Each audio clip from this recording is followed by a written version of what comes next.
মারাত্মক। মায়েরা শুনবেন, আপনারা শুনবেন। ওয়ালা তাকরাবুজ জিনা ইন্নাহু কানা ফাহিশা ওয়া সাআ সাবিলা।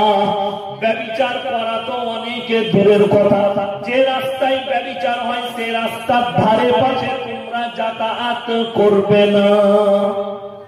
ব্যভিচার করা অনেক দূরের ব্যাপার, যে রাস্তাটাই ব্যভিচার হচ্ছে সেই রাস্তার ধারে পাশে তোমরা মোটেই যাতায়াত করো না।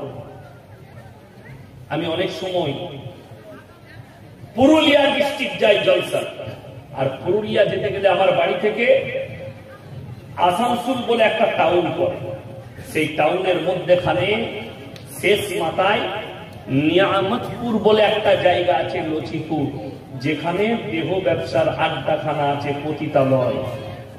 সেইটাকে কভার করতে গিয়ে আমি 20 কিলোমিটার রাস্তা ঘুরে যাই। 2 কিলোমিটারের জন্য 20 কিলোমিটার ঘুরে ঘুরে যাই। কেন? কোরআনের কথার উপরে আমল করতে হবে। আমি এই মাসখানেক আগে আমার স্ত্রীকে নিয়ে বর্ধমান টাউনে গিয়েছিলাম, তো ডাক্তারে বললে রক্ত পরীক্ষা করতে হবে। যেখানে রক্ত পরীক্ষা করবো গাড়ি যাবে না, 4 চাকা। আমি টোটো করে গেলাম, টোটোওয়ালাকে বললাম নিয়ে চলুন।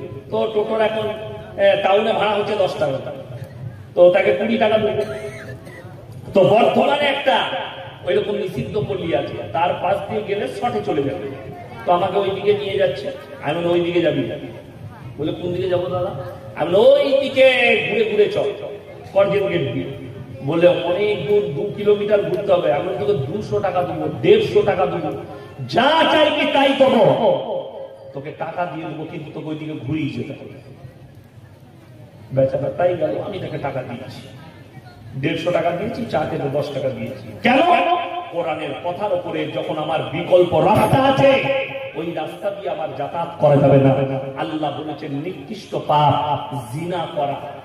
মুমিনদের আল্লাহ আখলাক বর্ণনা করতে গিয়ে আল্লাহ বলেছেন ইল্লা আলা আজওয়াজিহিম আও মা মালাকাত আইমানুহুম ফাইন্নাহুম গায়রু মালুমিন। পুরুষরা শোনো, তোমরা তোমাদের স্ত্রীর সঙ্গে সৎ ব্যবহার করো। স্ত্রী ছাড়া যদি অপর নারীর সঙ্গে পরকীয়া করো, সম্পর্ক রাখো, তারা হবে সীমা লঙ্ঘনকারী, আর আমি আল্লাহ সীমা লঙ্ঘনকারীকে জাহান্নামে নিক্ষেপ করব। সীমা লঙ্ঘনকারী আমার ভাই, পর্দা ইসলামে ফরজ না? ফরজ নয় বাবা, ফরজ। আজকে আপনারা একটা ফরজকে কেটে দিয়েছে। কি বলুন তো? এই যে মহিলাদের এত ছোট প্যান্ডেল করেছে, হারাম, পুরো ঢেকে দিতে হবে, পুরো ঢেকে দিতে হবে। এইভাবে কোনদিন জীবনে আর প্যান্ডেল করবেন। আমাকে দাওয়াত দিন, বাকি আপনারা কে বলবেন আমি জানি না। আমি প্রতিবাদ করে গেলাম। নারীদের জন্য পর্দা ফরজ, পরপুরুষের কাছ থেকে। পর্দাটা না জানার কারণে আজকে আমাদের, আপনাকে ইমানদারির সঙ্গে বলছি, একটা যদি বলেন কোরআনে কোথায় আছে, অনেক মেয়েদের প্রশ্ন, কোরআনে আছে হে নারী, তুমি পর্দা নির্ধারিত করো, তোমরা কোনদিন ধর্ষিত হবে না, লাঞ্ছিত হবে না। আপনারা বলুন, একটা পালস চকলেটের দাম কত বাবা? কত? একটা পালস চকলেটের দাম কত জানেন না? 1 টাকা। কত? ছোট চকলেট 1 টাকা, একটা প্যাকেটের মধ্যে থাকে। এখন দোকানদার যদি প্যাকেট থেকে ছিঁড়ে একটা প্লেটের উপরে রেখে সামনে নামিয়ে বিক্রি করে, সেই চকলেট কেউ কিনবে? কেন কিনবেন না? ধুলো পড়ে গেছে, মাছি বসেছে, এটা খেলে আমার পেটের ক্ষতি হতে পারে, আপনি তাই সেটা গ্রহণ করবেন না, সেটা নেবেন না। একটা মানুষ সে 1 টাকা চকলেটের মূল্য বুঝলো, নিজের বিটির ইজ্জতের মূল্য বুঝলো না, নিজের বিবির ইজ্জতের মূল্য বুঝলো না, নিজের বোনের ইজ্জতের মূল্য বুঝলো না, যে পর্দা কতটা গুরুত্বপূর্ণ জিনিস। অনেক এমন হারাম, তারা বলছে নবীর বিবি ব্যবসা করেছে। এটা সত্য না মিথ্যা বাবা? কথা বলেন আপনারা। মিথ্যা নয়, সত্য ঘটনা, হাদিস আছে।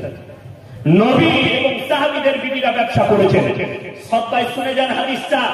আল্লাহ রাসূল সাল্লাল্লাহু আলাইহি সাল্লামের প্রথম বিবি হযরতে খাদিজাতুল কুবরা রাদিয়াল্লাহু তাআলা আনহা আর দুনিয়ার একটা বড় ব্যবসায়ী ছিলেন। ব্যবসা কতদিন করেছে, কতদিন ধরে করেছে? যতদিন পর্যন্ত পর্দা ফরজ হয়নি। যেদিন থেকে পর্দা ফরজ হয়েছে, আল্লাহ রাসূলের সহিহ হাদিস, সেই দিন থেকে সাহাবী এবং নবীর বিবিরা পায়ের নখটা পর্যন্ত পর্দা থেকে আর বার করেনি। জোরে বলুন সুবহানাল্লাহ। এটা হচ্ছে নবীজি পর্দা ফরজ হওয়ার পরের হাদিস। আর পর্দা